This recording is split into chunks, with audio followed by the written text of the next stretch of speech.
شکریہ۔ بسم اللہ الرحمن الرحیم، الحمدللہ رب العالمین، والصلاة والسلام علی اشرف الانبیاء وسید المرسلین۔ ناظرین محترم، الحمدللہ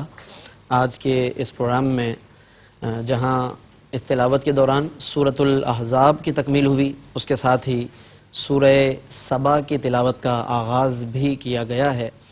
اور اگر ہم پارے کے اعتبار سے دیکھیں تو تقریباً 5ویں رکوع کے نصف سے آج یہ تلاوت شروع ہوئی ہے،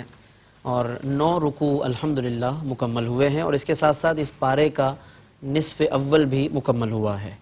سورۃ الاحزاب کے حوالے سے گزشتہ پروگرام میں آپ نے بہت احکام اور ان کی مختصر تفصیلات آپ نے سماعت فرمائی ہیں۔ ان میں سے 2-3 باتیں مزید جو اہم ہیں ان کو بیان کرنے کے بعد پھر ہم سورہ سبا کے حوالے سے کچھ باتیں آپ کے سامنے بیان کریں گے۔ 5ویں رکوع کی جو آج سورۃ الاحزاب کی تلاوت کی گئی ہے، اس میں اللہ رب العزت نے آیت نمبر 60 میں خاص طور پر اور اس کے متصل آیات میں منافقین کا ذکر کیا ہے، اور جو لوگ اس وقت مدینہ منورہ میں مختلف افواہیں اڑاتے تھے، مختلف باتیں مشہور کرتے تھے، غلط خبریں دیتے تھے، ان کا بھی سختی سے رد کیا گیا ہے۔ بلکہ نہ صرف رد کیا گیا بلکہ لا یجاورونک ایک خاص ورڈ ہے قرآن کریم کا، وہ یہ کہہ کر بتایا گیا ہے کہ انہیں تنبیہ کر دیجئے کہ ان پر پھر ایک وقت آئے گا کہ یہ یہاں پر ٹھہر بھی نہیں پائیں گے، اور ان پر بہت زیادہ سختی آنے والی ہے۔ چنانچہ یہاں پر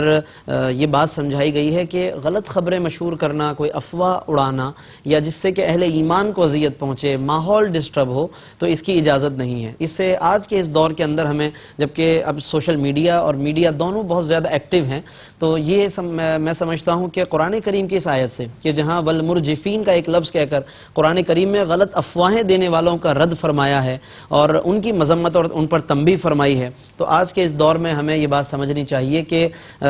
جب خبریں اب اس بہت تیزی کے ساتھ لوگوں میں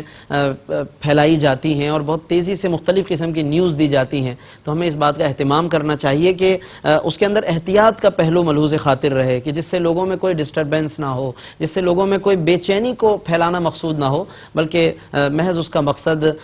دیانت داری ہو، اخلاص ہو، یا محض باخبر کرنا مقصود ہو۔ تو یہ تمام باتیں بھی ہمیں یہاں پر سمجھنے کی ضرورت ہے۔ اور لا یجاورون کہہ کر قرآن نے بتایا کہ اس طرح کے لوگ اے محبوب صلی اللہ علیہ وسلم آپ کے پاس ٹھہر نہیں پائیں گے، یعنی وقت آئے گا کہ انہیں دور کر دیا جائے گا۔ یہاں سے علماء نے حضرت سیدنا صدیق اکبر اور سیدنا فاروق اعظم کے مقام و مرتبے پر استدلال کیا کہ اگر خدا نخواستہ ان کی ذات پاک میں یا ان کے معاملات میں کسی قسم کی کوئی ایسی بات ہوتی تو پھر اللہ رب العزت انہیں آقا دو جہاں صلی اللہ علیہ وسلم کا اتنا قرب عطا فرماتا کہ آج تک وہ آقا دو جہاں صلی اللہ علیہ وسلم کے قریب ہیں، اور مزار پر انوار میں بھی سرکار دو عالم صلی اللہ علیہ وسلم کے ساتھ آرام فرما رہے ہیں۔ پھر اس کے بعد اللہ رب العزت نے اسی رکوع میں قیامت کا ذکر بھی فرمایا، اور قیامت کے دن جو مجرمین کا انجام ہے اس کو بھی بیان فرمایا ہے۔ اس سے گویا کہ میں ایک پروگرام میں پہلے بھی، اس سے پہلے ہم نے عرض کیا کہ جب یہ آیات آتی ہیں جن میں اگرچہ مجرمین کا ذکر ہے، یعنی کفار و مکذبین کا ذکر ہے، لیکن صوفیہ کا طریق یہ رہا کہ وہ ان آیتوں کو اپنے اوپر اپلائی کرتے ہیں، اپنے آپ کو اس کا مصداق سمجھ کر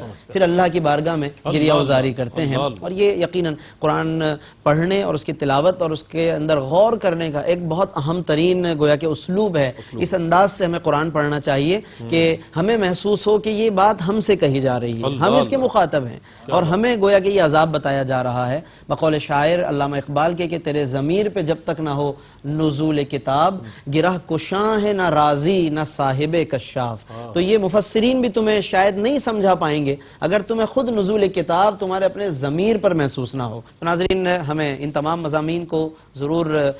مطالعہ کرنا چاہیے۔ اور ایک بات بس آخر میں، آیت نمبر 28 سورہ سبا کی جو آج پڑھی گئی کہ جس میں حضور کی رسالت عامہ کا ذکر کیا کہ قیامت تک کے لیے اب بس آقا دو جہاں صلی اللہ علیہ وسلم ہی کی رسالت ہے، کافۃ للناس، اے محبوب آپ کو ہم نے سب لوگوں کے لیے ہم نے رسول بنا دیا۔ تو یہ حضور کی رسالت عامہ ہے کہ جو ہمیں فخر ہے کہ اللہ نے ہمیں ایسا رسول عطا کیا اور ہمیں ان پر ایمان لانے کا شرف بخشا، اور ان کی ختم نبوت اور ان کی رسالت عامہ پر اللہ رب العالمین نے ہمیں ایمان لانے کی توفیق بخشی۔ تو یہ سارے مضامین ناظرین آج قرآن کریم کی اس تلاوت کا آج حصہ تھے، جس کے ہم نے مختصراً چند باتوں کی طرف اشارہ فرمایا۔ اللہ تعالی ہمیں عمل کرنے کی توفیق عطا فرمائے۔ وآخر دعوانا الحمدللہ۔